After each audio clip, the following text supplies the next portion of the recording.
บัติตนให้อยู่ในแนวทางของศีลของธรรมปฏิบัติตนให้อยู่ในแนวทางการประพฤติปฏิบัติตามแนวทางคำสั่งสอนขององค์สมเด็จพระสัมมาสัมพุทธเจ้าตามแนวทางที่ครูบาอาจารย์หรือหลวงปู่ที่ท่านได้แนะนำสั่งสอนอบรมเราก็ต้องพยายามน้อมสิ่งเหล่านั้นเข้ามาสู่ใจเราแล้วก็นำสิ่งนั้นมาประพฤติปฏิบัติตามอย่างเช่นวันนี้ตอนนี้เราก็น้อมจิตของเราเข้ามาตั้งสติระลึกรู้ว่าขณะนี้เรากำลังทำอะไรอยู่เรากำลังตั้งใจที่จะกำหนดสิ่งใดอยู่เราก็มีสติให้รู้สิ่งนั้นโดยชัดเจนตอนนี้เราก็ตั้งใจกำหนดรู้ซึ่งอารมณ์ภาวนาหายใจเข้าพุทหรือหายใจออกโทหรือกำหนดกรรมฐานบทใดสิ่งใดเราก็ให้ตั้งใจสิ่งนั้นให้ชัดเจนแล้วก็พยายามมีสติระลึกรู้น้อมจิตของเราเอาสตินี้น้อมจิตของเรานั้นเข้ามาหาตัวเราการที่จิตของเราจะเป็นสมาธิได้จิตของเรานั้นก็ต้องมาตั้งอยู่กับตัวเองตั้งอยู่ในสิ่งที่เรากำหนดรู้อยู่ถ้าเราปล่อยใจไปสู่อารมณ์ต่างๆทางที่เป็นอดีตก็ดีทางที่เป็นอนาคตก็ดีจิตของเราจะเป็นสมาธินั้นไม่ได้เลยดังนั้นเราก็ต้องพยายามน้อมจิตของเราให้เข้ามาตั้งอยู่ในการรู้ตัวเองโดยการกำหนดรู้ในลมหายใจหายใจเข้าพุทหายใจออกโทเป็นต้นหรือเราจะกำหนดรู้ซึ่งกายคตาสติดังที่เราได้สวดมนต์เมื่อกี้นี้ว่าเกสาผมโลมาขนนาขาเล็บทันตาฟันตาโชหนังเป็นต้นสิ่งเหล่านี้จะเป็นที่ตั้งของจิตของเราเมื่อจิตของเราตั้งอยู่ในอาการ32หมายถึงว่าอาการหยุดตั้งอยู่ในสรีระร่างกายของเราจิตของเราก็จะไม่ไปสู่ในอารมณ์ต่างๆแล้วเราก็พยายามมีสติให้จิตนั้นให้อยู่กับสิ่งเหล่านี้ตลอดเวลาในขณะที่เรากำลังภาวนาอยู่เมื่อเราทำอย่างนี้อย่างสม่ำเสมอให้จิตตั้งมั่นอยู่อย่างนี้จิตของเราก็จะค่อยๆละอารมณ์ความปรุงแต่งต่างๆลงไปได้ทีละน้อยทีละน้อยเมื่อจิตนี้ละความปรุงแต่งวางความปรุงแต่งไปได้จิตนี้ตั้งมั่นอยู่ในอารมณ์กรรมฐานของเราได้นานขึ้นสมาธิก็จะค่อยๆเกิดขึ้นสมาธิก็เป็นไปตามกำลังสติของเราที่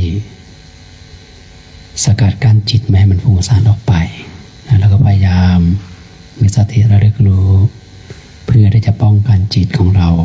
ป้องกันใจของเราไม่ให้ไปสู่อารมณ์ต่างๆแม้ว่ามันจะฟุ้งซ่านไปบ้างไหลออกไปบ้างเราก็มีสติตามทัน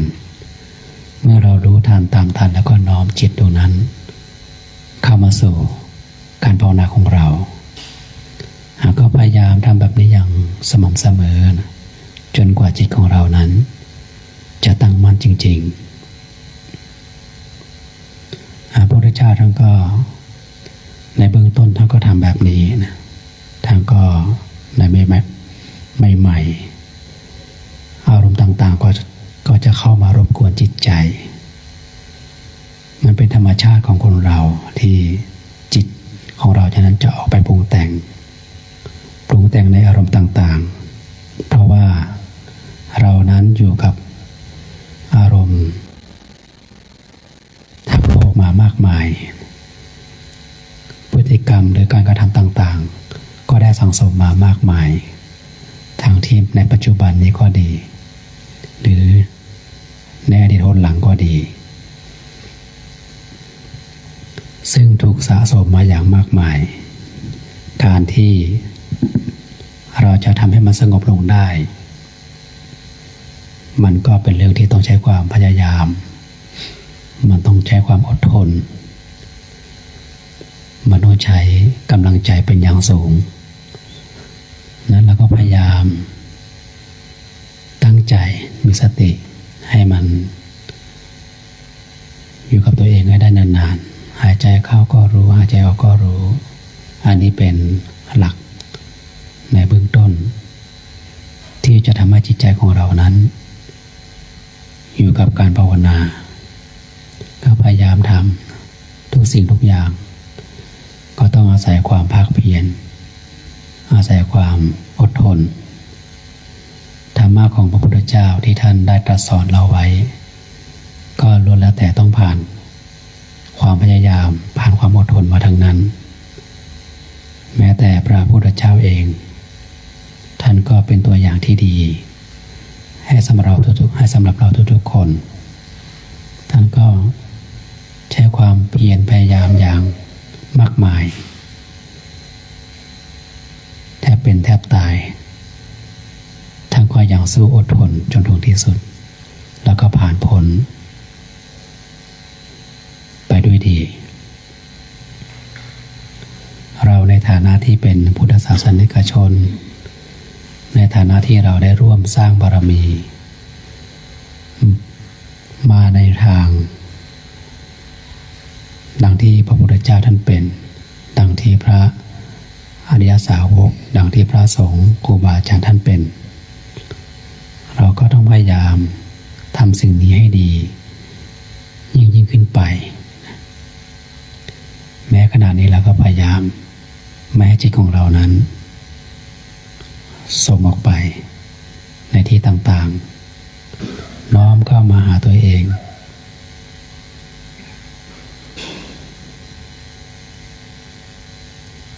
เวลาเราหลับตาลงเราก็จะเห็นภาพต่างๆที่ปรากฏขึ้นอยู่ในใจเราก็จะมองเห็นสิ่งต่างๆอารมณ์ต่างๆสิ่งนี้น่าจะเป็นสิ่งที่เหนี่ยวนำจิตของเรานั้นให้ฟุ้งซ่านออกไปแล้วก็พยายามนึกเสียใหม่นึกเห็นสรีระร่างกายของเราส่วนใดส่วนหนึ่งอย่างเช่นมองเห็นผมมองเห็นหน้าตาของเรามองเห็นเล็บของเรามองเห็นฟันของเรามองเห็นหนังของเราพระพุทธเจ้าท่านให้กรรมฐานเบื้องต้นเรียกว่าปัญจกรรมฐาน5มีเกศาผมโลมาขนหน้าขาเล็บทันตาฟันตะโจหนังทำไมท่าน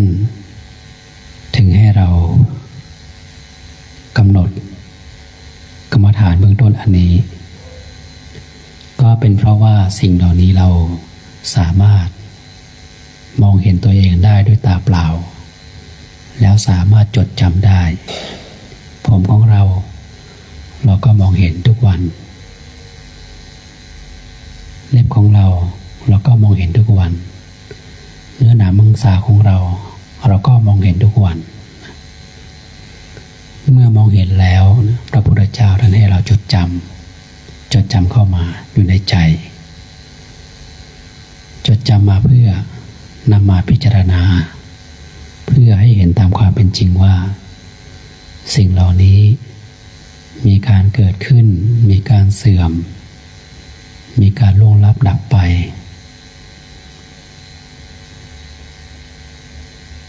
เป็นสิ่งที่ไม่เที่ยงแท้แน่นอนท่านก็ให้เรานำมาพิจารณาดังนั้นเราก็พยายามหยิบยกสิ่งเหล่านี้ขึ้นมาเพื่อมาพิจารณาให้รู้เห็นตามความเป็นจริง ดังที่พระพุทธเจ้าท่านแสดงเอาไว้ว่าผมเรานั้นเกิดขึ้นมาแล้วมีลักษณะเป็นอย่างไรตั้งแต่เด็กๆผมเราเป็นยังไงเส้นผมนี้ก็มีการเจริญเติบโตจากเส้นเล็กๆผุดขึ้นมาจากผิวหนังหัวของเราแล้วมันก็ค่อยๆยาวขึ้นยาวขึ้นยาวขึ้นถูกหล่อเลี้ยงด้วยอาหารต่างๆที่เรากินเข้าไปเมื่อผมนี้มันมีการเจริญเติบโตขึ้นแสดงว่าอายุของผมนั้นก็มีมากขึ้นมากขึ้นเมื่อเส้นผมนั้นมีการเจริญเติบโตขึ้นเจริญวัยขึ้นมันก็ต้องมีการแก่ชราเส้นผมก็มีการแก่ชราได้เช่นเดียวกันกับชีวิตร่างกายสังขารของเราแก่ชรายังไงนะมันก็มีการเริ่มเส้นผมเริ่มเส้นใหญ่ขึ้นหนาขึ้นสุดท้ายบางเส้นก็ยังไม่ทันงอกดีก็ร่วงหล่นก่อนหรือบางเส้นที่แข็งแรงดีก็มีอายุยืดยาวจนกว่ามันเริ่มงอกเมื่อมันเปลี่ยนสีแล้วงอกแล้วจากโคนผมจนไปถึงปลายผมสุดท้ายเส้นผมนี้ก็หมดชีวิตลงก็มีการร่วงหล่นลงไป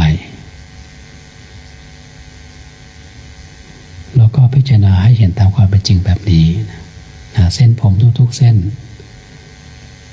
มันก็จะมีอาการอย่างเดียวกันเมื่อเราพิจารณาเห็นถึงตรงนี้เราเห็นเส้นผมของเราเราจะสังเกตได้ว่าเมื่อเราเห็นเส้นผมเราอารมณ์อื่นๆก็จะไม่เกิดขึ้นเราก็จะเห็นภาพอันอื่นเราจะเห็นภาพเฉพาะเส้นผมของเราแสดงว่าจิตของเรานั้นเป็นหนึ่งเดียวมีการพิจารณาเห็นเส้นผมจิตนี้ก็จะตั้งมั่นอยู่ในอารมณ์กรรมฐานของเราการพิจารณาแบบนี้ก็จะทำให้จิตของเรานั้นมีความตั้งมั่นมากขึ้นเห็นลักษณะของเส้นผมของเรานั้นเป็นไปตามธรรมชาติตามความเป็นจริงเมื่อเราพิจารณาเส้นผมได้แบบนี้เราก็เห็นพิจารณาอย่างอื่นได้เช่นเดียวกันฟันก็เช่นเดียวกันทันตาฟันแล้วก็มองเห็นฟันของเราดูซิว่าฟันเราก็เช่นเดียวกันตอนเด็กๆมีลักษณะฟันเป็นยังไงพอเราโตขึ้นฟันมันก็เจริญไวขึ้นถ้าเราไม่ดูแลไม่รักษาให้ดีฟันนี้ก็เจ็บไข้ได้ป่วยผุบ้างเป็นแมงกินฟันบ้างเป็นโรคของฟันบ้างฟันนี้ก็มีการเจ็บไข้ได้ป่วยมีการเสื่อมมีการโยกคลอนสุดท้ายแล้วบางทีก็มีการหลุดไปก่อนเวลาอันควรก็มีหรือบางทีเราอายุมาจนป่านนี้แล้วฟันของเราถึงแม้เราอยากจะให้มันอยู่มันก็ตั้งอยู่ไม่ได้แล้วเพราะว่าวัยของฟันมันเต็มที่แล้วนะฟันเองก็มีการเจริญวัยมีการแก่สุดท้ายฟันนี้ก็มีการตายเช่นเดียวกันนะสิ่งเหล่านี้เป็นสิ่งที่เราสามารถที่จะเห็นได้สัมผัสได้จดจำได้เมื่อเราสามารถจดจำได้เราก็สามารถที่จะพิจารณาให้เห็นให้รู้ได้ตามความเป็นจริงเล็บก็เช่นเดียวกันเล็บเราก็นึกเห็นเล็บของเราเล็บเราเป็นแบบไหนเล็บมือของเรานิ้วโป้งนิ้วชี้นิ้วกลางนิ้วก้อยเล็บเท้าของเรานิ้วโป้งนิ้วชี้นิ้วกลางนิ้วนางนิ้วก้อย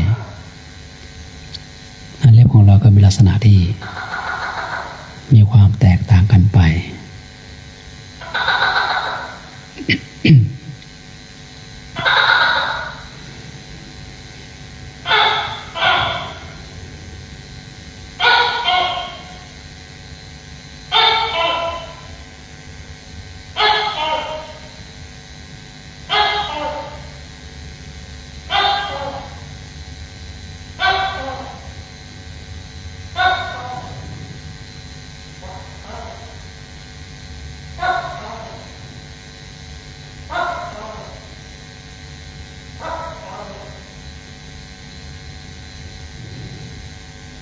จิตของเรามันไวนะพอมีสิ่งใดเกิดขึ้นกระทบกับอายตนะของเราจิตของเราก็จะไปหาสิ่งนั้นแล้วจะสังเกตได้ว่าเราก็จะเห็นสิ่งนั้นเป็นภาพขึ้นมาในใจเราอย่างเช่นตุ๊กแกร้องเมื่อกี้นะเราก็จะเห็นเป็นภาพตุ๊กแกเราพิจารณาเล็บอยู่ดีๆมันก็จะกลายเป็นภาพตุ๊กแกจิตมันก็สลับไปแบบนั้นดังนั้นถ้าเรามีสติแล้วก็น้อมจิตของเรามาดูเล็บของเราต่อเราก็จะเห็นเล็บของเราแทนที่ภาพของตุ๊กแกนะจิตของเรามันก็จะเป็นแบบนี้ถ้าเรามีสติรู้ทันเราสามารถที่จะทำให้มันถูกต้องได้เราก็สามารถพิจารณา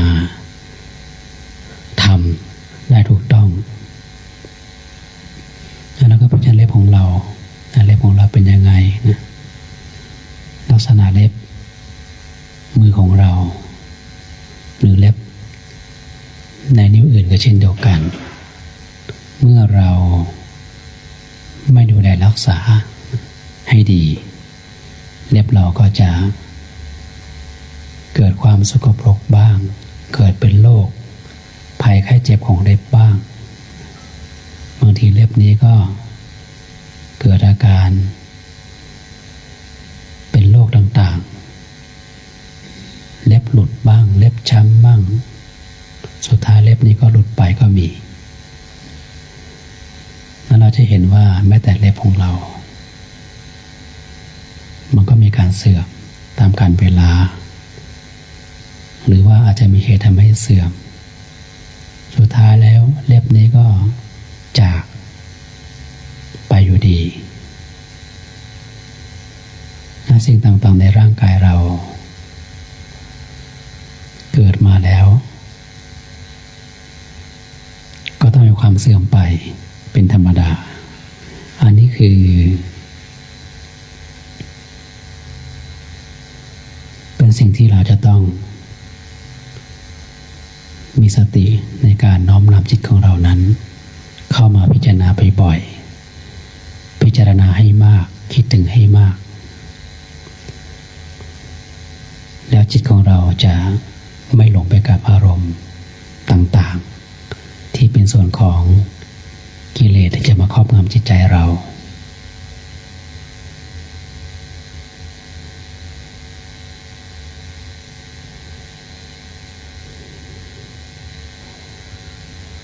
เมื่อเรามีสติในการน้อมนำจิตนั้นมาพิจารณาอย่างนี้อยู่สม่ำเสมอจิตของเราก็จะห่างจากอารมณ์ต่างๆที่มันเคยเป็นอยู่พระพุทธเจ้าถึงให้เราพยายามมีสติในสิ่งที่เรากำลังทำอยู่ถ้าเรามีสติอย่างสม่ำเสมอการภาวนาของเรามันก็จะมีความเจริญก้าวหน้าขึ้นไปไม่ถอยหลังไม่เดินหน้าไม่ถอยหลังแต่ถ้าเราประมาทปล่อยให้จิตของเรานั้นพลั้งเผลอคิดไปโน่นคิดไปนี่ปรุงแต่งเรื่องเก่าเรื่องใหม่สภาวะธรรมที่ควรจะเกิดขึ้นมันก็จะไม่เกิดขึ้นมันก็จะเดินหน้า ถอยหลังเดินหน้าถอยหลังดังนั้นเราต้องพยายามมุ่งมั่นในสิ่งที่เราทำถ้าเรามุ่งมั่นดีแล้วตั้งใจดีแล้วแล้วก็เรามีความเพียรพยายามในการทำนะสิ่งที่เราทำอยู่ก็จะปรากฏผลขึ้นโดยชัดเจนนะขอให้เราทุกคนพยายามตั้งใจในการประพฤติปฏิบัติของเรานั้นมีผลอย่างแน่นอนพระพุทธเจ้าท่านทำเป็นตัวอย่างมาแล้วพระอริยสงฆ์พร้อมทั้งครูบาอาจารย์ที่ท่านได้ประพฤติปฏิบัติมาก็เป็นตัวอย่างให้เรารู้ให้เราเห็นมาอย่างมากมายดังนั้นเราก็พยายามเพียรพยายามทำให้เกิดขึ้นกับใจเราเพราะว่าชีวิตของเรานั้นก็ย่างก้าวเข้าสู่ถึงปลายทางมีเวลาอีกไม่นานเราต้องเร่งเพียรพยายามทำให้ธรรมะนั้นให้เกิดขึ้นมีขึ้นในใจเราให้ได้มากที่สุดเพราะชีวิตของคนเรานั้น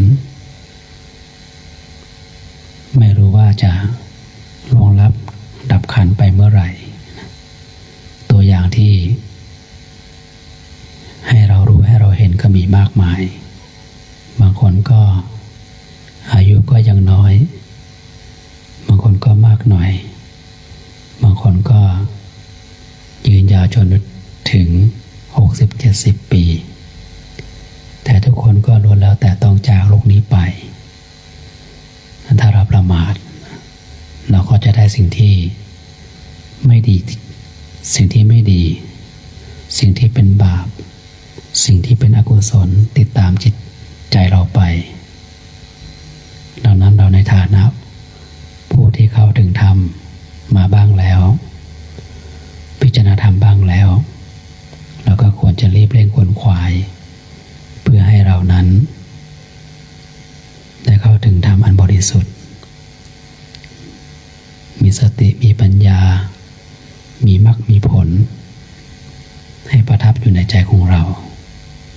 เมื่อเราจากโลกนี้ไปถึงแม้ว่าเรายังอาจจะไม่บรรลุธรรมแต่เราก็ได้ธรรมที่เราได้ประพฤติปฏิบัติเพื่อเป็นต้นทุนในการให้เรานั้นได้นำไปสู่ภพใหม่ภูมิใหม่ที่ดีแล้วก็จะได้มีโอกาสฟังธรรมประพฤติธรรมปฏิบัติธรรมและจะได้เข้าสู่ถึงนิพพานมรรคผลนิพพานในที่สุดสิ่งเหล่านี้เราก็ไม่ควรจะประมาทสิ่งใดที่เราพอทำได้เราก็รีบทำสิ่งใดที่เราละวางได้เราก็รีบละวาง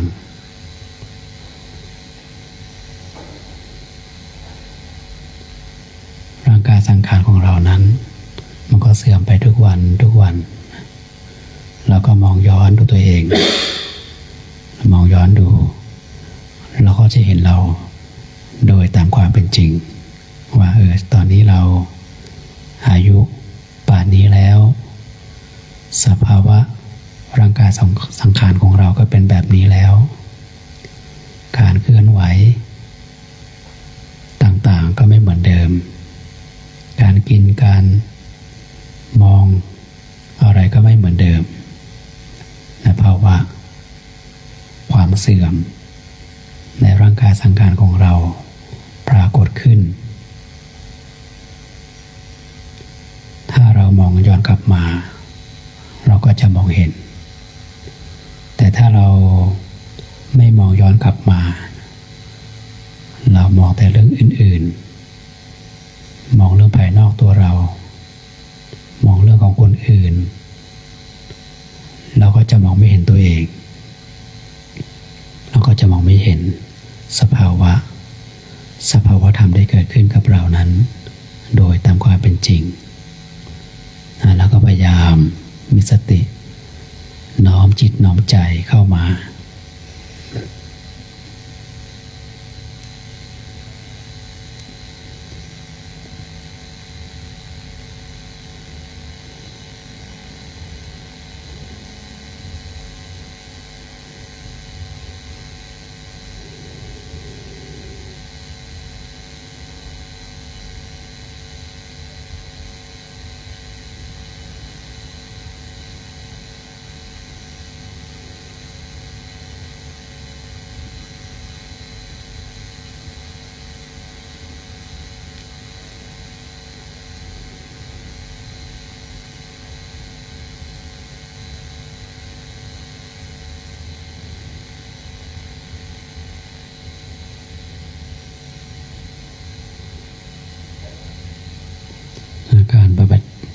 การปฏิบัติธรรม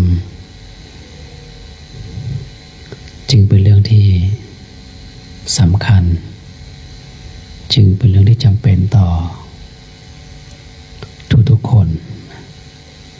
ไม่ว่าใครก็แล้วแต่ถ้าเราได้พิจารณาเห็นโลกนี้นะตามความเป็นจริงแล้วเนี่ยทุกคนจะรู้เลยว่าทุกคนเหล่านั้นเกิดมาเพื่อสร้างคุณงามความดีเกิดมาแล้วต้องนำพาให้จิตใจของเรานั้นไม่ให้เข้าไปสู่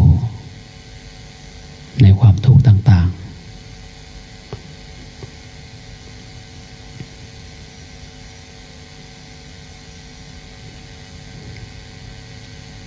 เมื่อจิตของเรานั้นเกิดความสงบ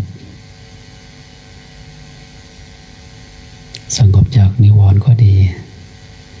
สงบจากสภาวะของกิเลสต่างๆก็ดีเราจะรู้เห็นเราจะเข้าใจเราสามารถจะเปรียบเทียบได้ว่าสภาวะอารมณ์ที่มันสงบลงจิตที่มันสงบลงปราศจากความปรุงแต่งปราศจากนิวรณ์ต่างๆกับสภาวะจิตที่มีแต่ความวุ่นวายของความปรุงแต่งจิตที่มีแต่เรื่องราวต่างๆที่ผุดขึ้นภายในใจเราจะเห็นความแตกต่างเหมือนที่เราอยู่ในห้องที่เย็นๆกับนอกห้องที่ร้อนด้วยแสงแดดมันจะมีความแตกต่างกันเราต้องพยายามทำให้จิตของเรานั้นให้เข้าสู่สภาวะแบบนั้นเมื่อเราเห็นหรือเราอยู่ในสภาวะแบบนั้นเราจะมีความขวนขวายในการได้จะประพฤติปฏิบัติธรรมมากยิ่งขึ้นเพราะเราจะรู้อานิสงส์ของจิตที่มันจะมีความสงบระงับ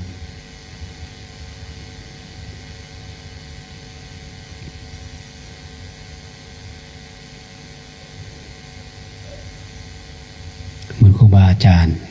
ทุกๆรูปนะท่านจะยอมเสี่ยงชีวิตประพฤติปฏิบัติเอาเป็นเอาตายเพราะว่าท่านเห็นแล้วว่าสิ่งที่ทำอยู่นั้นให้ผลเป็นยังไงท่านไม่ยอมทิ้งการภาวนาท่านไม่ยอมทิ้งการปฏิบัติยอมทิ้งทุกสิ่งทุกอย่างออกไปเพื่อแลกกับการได้ประพฤติปฏิบัติเพื่อแลกกับการที่จิตนั้นเข้าสู่สภาวธรรมอันละเอียดยิ่งขึ้นไป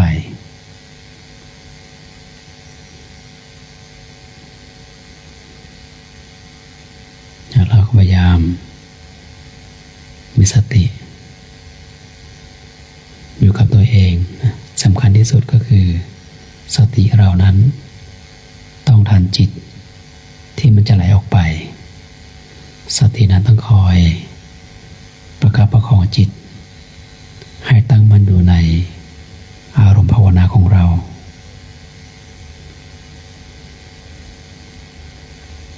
แม้เราจะกำหนดลมหายใจนะหายใจเข้าพูดหายใจออกโทจิตของเรานั้นก็ต้องตั้งมั่นอยู่ที่ลมที่ผ่านช่องจมูกของเราเข้าก็รู้ออกก็รู้เข้ายาวก็รู้ออกยาวก็รู้เข้าสั้นก็รู้ออกสั้นก็รู้ลักษณะลมที่เข้าไปเป็นลมร้อนก็รู้หรือลมเย็นแล้วก็รู้ลมที่ผ่านออกมากระทบสัมผัสที่ร้อนก็รู้เย็นก็รู้แล้วก็พยายามจิตของเรานั้นรู้ตามลมหายใจที่ผ่านเข้าผ่านออกไม่ให้จิตของเรานั้นเลื่อนลอยไปที่อื่น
แล้วก็อย่าให้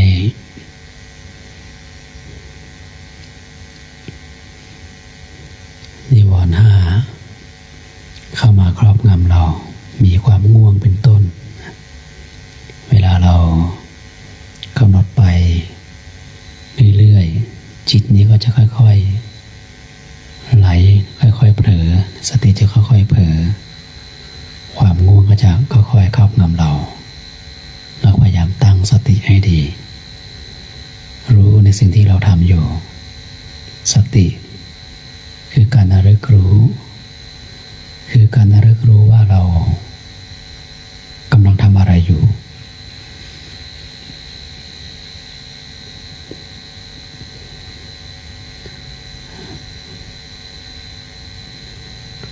เมื่อสตินี้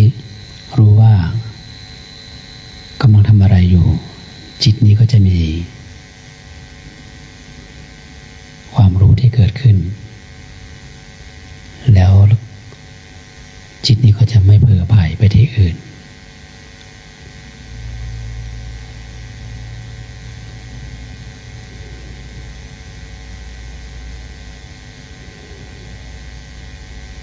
ก็ต้องคอยระวังอยู่ตลอดเวลาเพราะสติของเรานั้นมันก็เผลอได้ง่ายเพราะอำนาจของกิเลสที่อยู่ภายในใจนั้นมันมีกำลังชักนำเราไปมีกำลังบดบังสติของเราบดบังปัญญาของเรา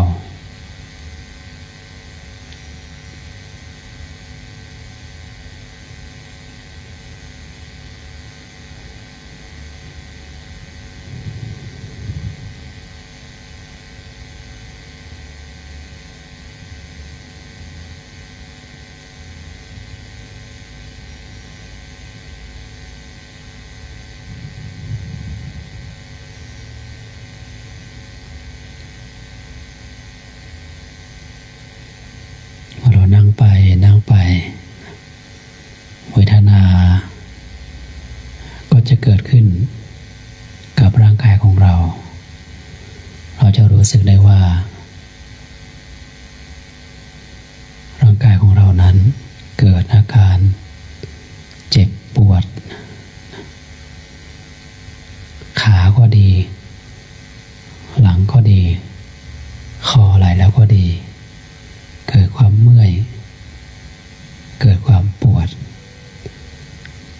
เป็นเหน็บเป็นชานี่ก็เป็นลักษณะของเวทนา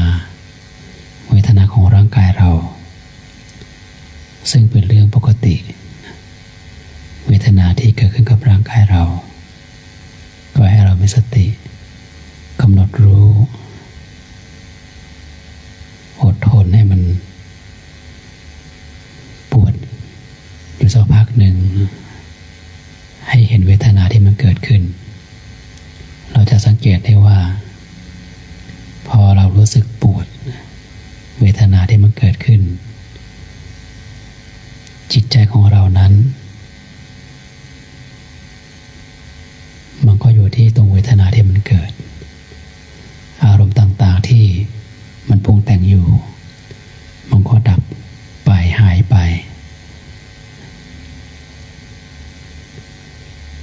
แต่จิตของเราก็มาอยู่ที่เวทนาที่มันเกิดอยู่ให้เราพิจารณาในเวทนาที่มันเกิดถ้าเราสามารถอดทนได้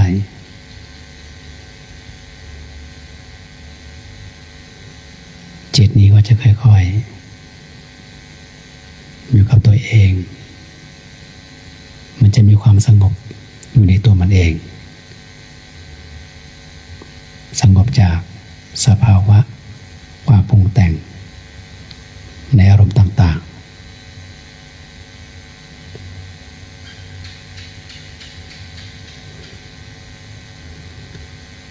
เมื่อเราเห็นเวทนาในร่างกายที่มันเกิดขึ้นเราก็สังเกตดูว่าใจของเราก็มีเวทนาเช่นเดียวกันเวทนาของร่างกายก็สัมพันธ์กับเวทนาทางจิตใจเราพอมันปวดใจของเรานั้นก็เกิดความกระสับกระส่ายเกิดความทุกข์เกิดความหงุดหงิดเกิดความรำคาญอยากจะเปลี่ยนอิริยาบถ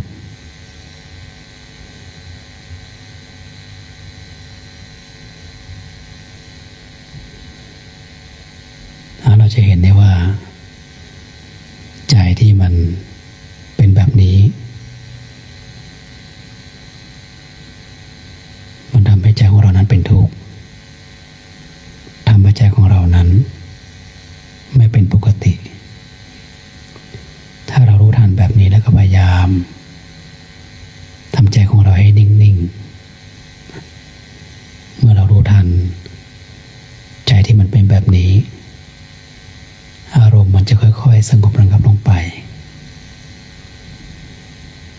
ค่อยๆเย็นลง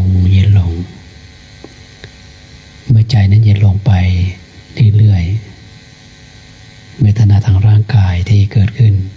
บางครั้งมันก็ค่อยๆดับไปหายไปในสภาวะแบบนี้บางครั้งก็ทำให้จิตใจของผู้ที่ปฏิบัติเกิดความสงบ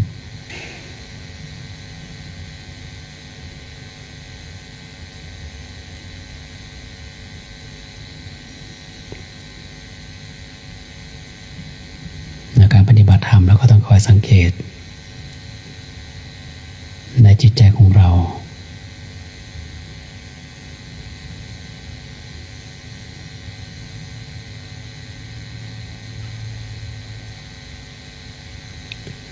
ให้ใจของเรานั้นวนเวียน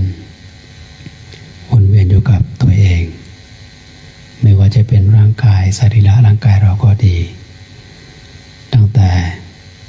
บนศีรษะของเราผ จารณาเข้าไปในร่างกายใต้ผิวหนังไปมีเลือดมีเนื้อมีกระดูกมีเส้นเอ็นมีตับไตไส้ปอดมีสิ่งสกปรกมากมายที่อยู่ในร่างกายนี้นะขอจิตของเรานั้นพิจารณาดูมองให้เห็นมองให้เห็นได้ชัดเจน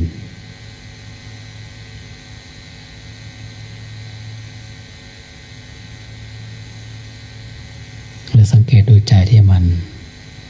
มีสภาวะอารมณ์ต่างๆที่เกิดขึ้นตอนนี้ชอบใจอารมณ์แบบนี้เกิดขึ้นไม่ชอบใจแบบนี้ถูกใจใจก็เป็นสุขดีใจแบบนี้เกิดขึ้นเป็นทุกข์ใจนี้ก็เกิดความทุกข์ใจก็ให้เราพยายามสังเกตในลักษณะแบบนี้เรื่อยๆไปบ่อย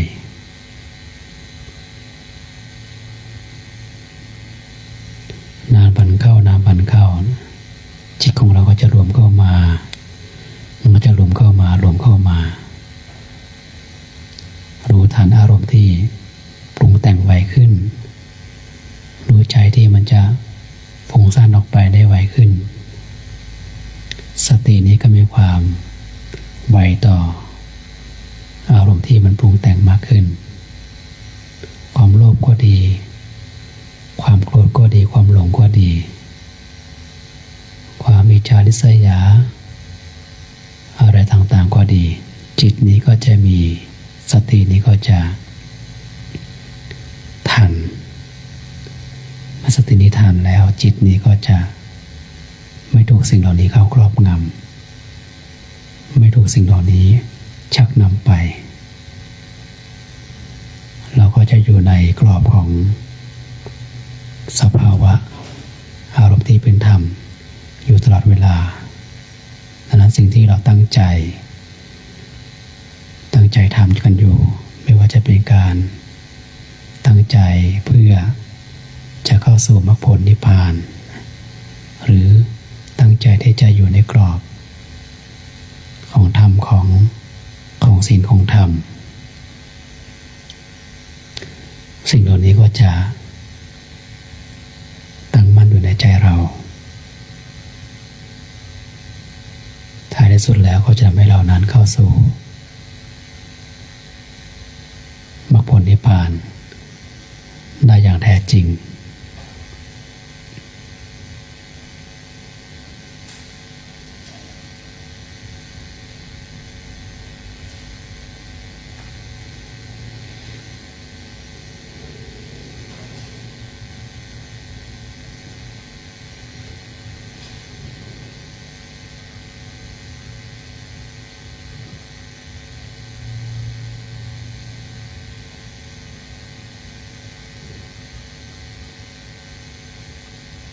การภาวนาวันนี้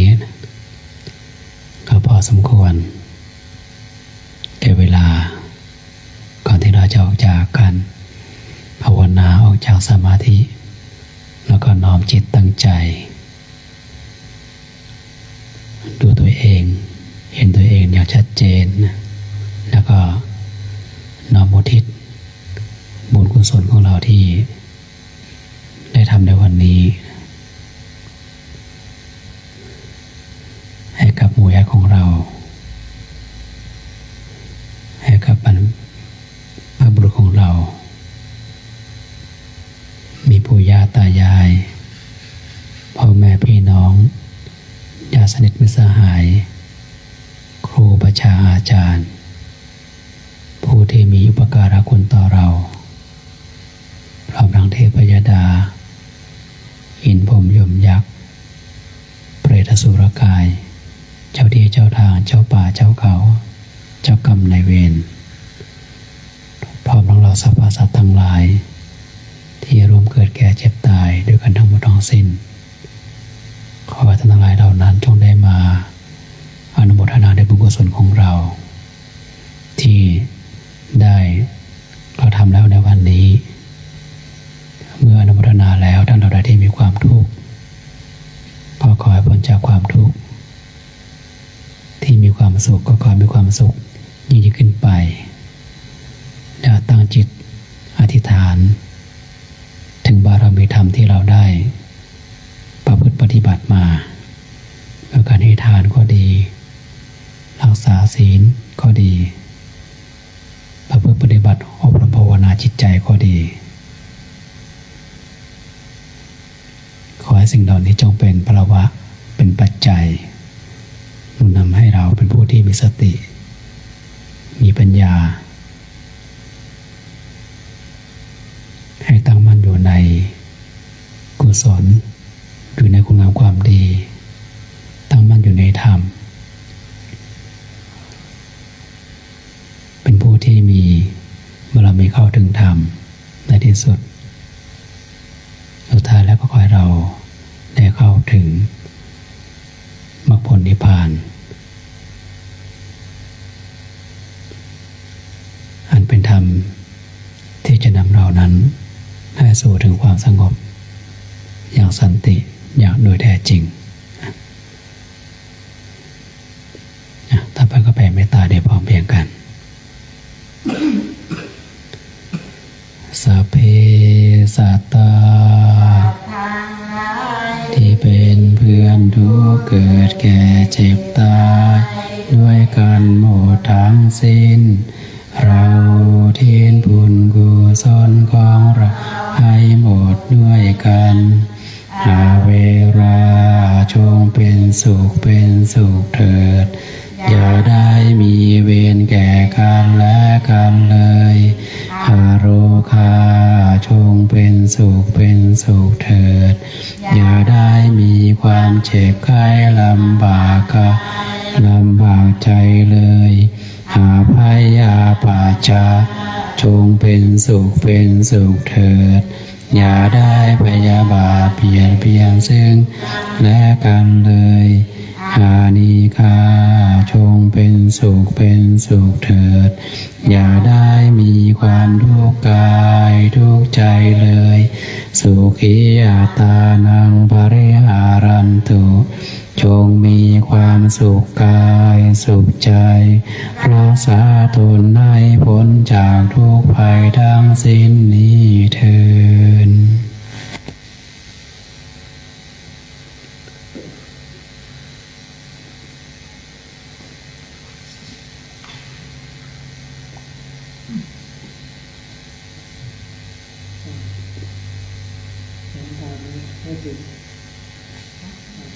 พระ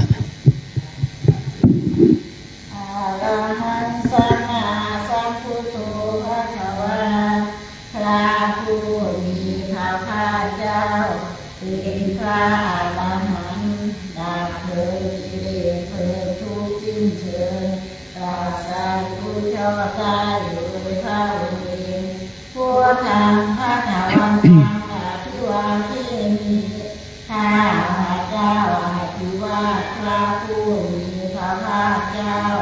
ผู้รู้ผู้ตื่นผู้เบิกบานสวากขาโตภะคะวะตาธัมโมพระธรรมเป็นธรรมที่พระผู้มีพระภาคเจ้าตรัสไว้แล้วธัมมังนามัสสามิข้าพระเจ้านมัสการพระธรรมสุปฏิปันโนภะคะวะโตสาวกสังโฆพระสงฆ์สาวกของพระผู้มีพระภาคเจ้าปฏิบัติดีแล้วสังฆังนามามิข้าพระเจ้าน้อมพระสงฆ์นาตาลิตุพุทธังธัมมังวันทามิข้าพระเจ้าตาบันทาบิดามารดาผู้มีพระคุณด้วยความเคารพคารุอุปัชฌายาจาริยพุทธังธัมมังวันทา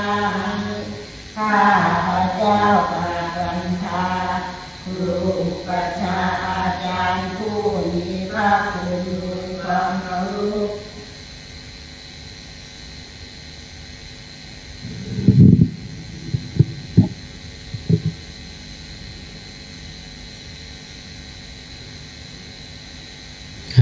ไงสบายดีเนาะ